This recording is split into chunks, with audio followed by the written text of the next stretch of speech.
राई से विधायक एवं बीजेपी के प्रदेश महामंत्री मोहनलाल बड़ोली जी हमारे साथ भिवानी में एक कार्यक्रम में शिरकत करने के मकसद से आए थे। सर, अभी जिस तरह से चुनावी सरगर्मियां लगातार चल रही हैं, पहले लोकसभा के चुनाव, उसके बाद विधानसभा के चुनाव, क्योंकि प्रदेश में बड़ा पद आप रखते हैं बीजेपी संगठन की, अगर बात करें किस तरह की तैयारियां चुनाव के मद्देनजर?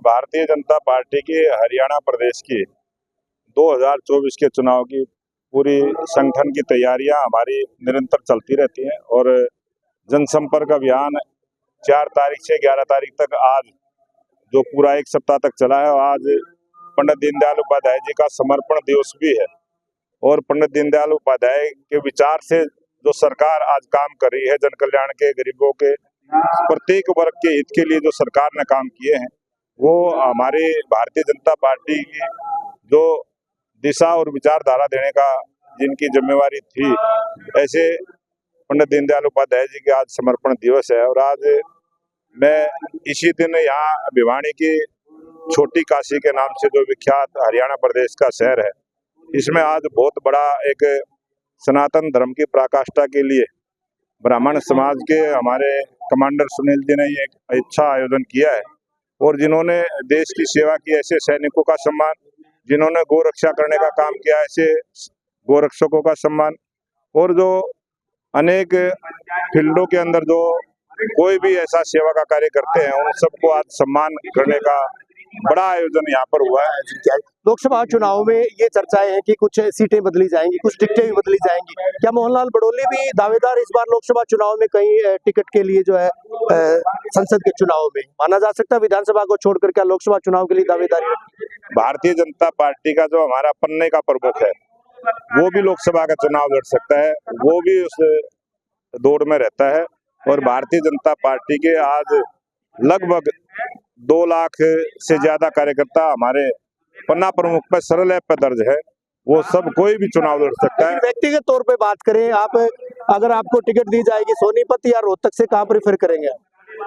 ऐसा कोई भी निर्णय किसी भी कार्यकर्ता के हाथ में नहीं होता, ये हमारा पार्लियामेंट्री बोर्ड करता है और जिस कार्यकर्ता को भी जो जिम्मेवारी देते हैं वो कार्यकर्ता अपने निभाता है। भूपेंद्र सिंह हुड्डा कहते हैं कि 4 उप मुख्यमंत्री बनाए जाएंगे, हालांकि बीजेपी में ऐसा कोई किसी तरह का प्रोविजन नहीं किया गया था। एक ब्राह्मण मुख्यमंत्री, एक राजपूत बिरादरी से, एक जाट, मतलब इस तरह से जो उन्होंने कहा है, आपको लगता है कि कास्ट कार्ड कहीं काम करेगा? ये इस प्रकार के नारे तो अगर वो मुख्यमंत्री हो तो करे घोषणा, वो कुछ है भी नहीं तो ऐसी घोषणा करना तो सबको पता है झूठ बोलता है और आदमी कितनी भी झूठ बोल सकता है, झूठ बोलने के लिए तो मैदान खाली पड़ा है। चौधरी चरण सिंह जी, लालकृष्ण आडवाणी जी, लोगों को भी जो भारत रत्न की घोषणा की गई है, तो ये भी कई चर्चाएं हैं। विपक्ष तो ये भी कहता है कि जो है जाट वोट कार्ड जो है वो खेला गया, एक मास्टर स्ट्रोक लगाया।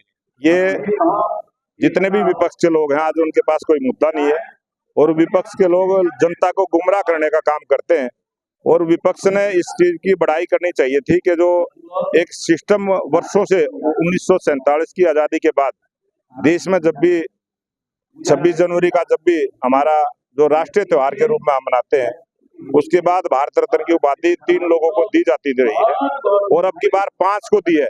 विपक्ष ने तो बड़ाई करनी चाहिए थी, तो 3 से 5 को देने का काम किया और उसमें 2 पूर्व प्रधानमंत्री, एक हमारे पूर्व उप प्रधानमंत्री, एक बिहार के हमारे मुख्यमंत्री, और जिन्होंने किसानों के लिए बहुत बड़ा काम किया, स्वामीनाथन आयोग जिन्होंने लागू किया, ऐसे 5 लोगों को भारत रत्न की उपाधि दी गई है। ये बहुत ही बढ़िया काम भारत सरकार ने और देश के प्रधानमंत्री नरेंद्र मोदी जी ने किया है।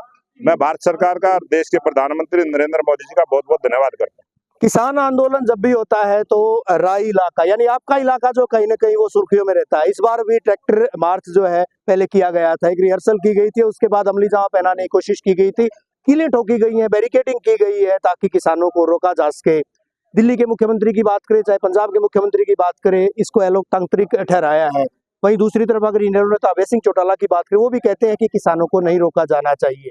इस तरह की कार्रवाई, इस तरह से रोका जाना वाजिब मानते हैं? दूसरी बात, किसानों की जो मांगे हैं, जिनके लिए वो जा रहे हैं, जो दिल्ली कूच कर रहे हैं, वो कितना जायज मानते हैं? किसानों की मांग जो है वो किसानों ने बातचीत के रास्ते से उसको करना चाहिए और किसानों का भी फर्ज बनता है कि रोड पर बैठने से जो और लोगों को तकलीफ होती है, किसान देश का, दुनिया का पेट भरने का काम करता है और जब वो रोड पे बैठते हैं तो लोगों का रोजगार छिनता है, लोगों के पेट को तकलीफ होती है, तो मैं निवेदन करूंगा किसान भाई जो भी आंदोलन कर रहे हैं, जो भी मांग कर रहे हैं, वो बातचीत के रास्ते से सरकार के साथ बात करें और सरकार बात करने को तैयार है। नहीं आप क्या मांग? किसानों की जो मांग है, मांग सबकी जायज होती है, लेकिन बहुत सारी मांग समय के अनुसार पूरी की जाती है। शुक्रिया हमसे बात करने के लिए मोहनलाल बड़ोली जी।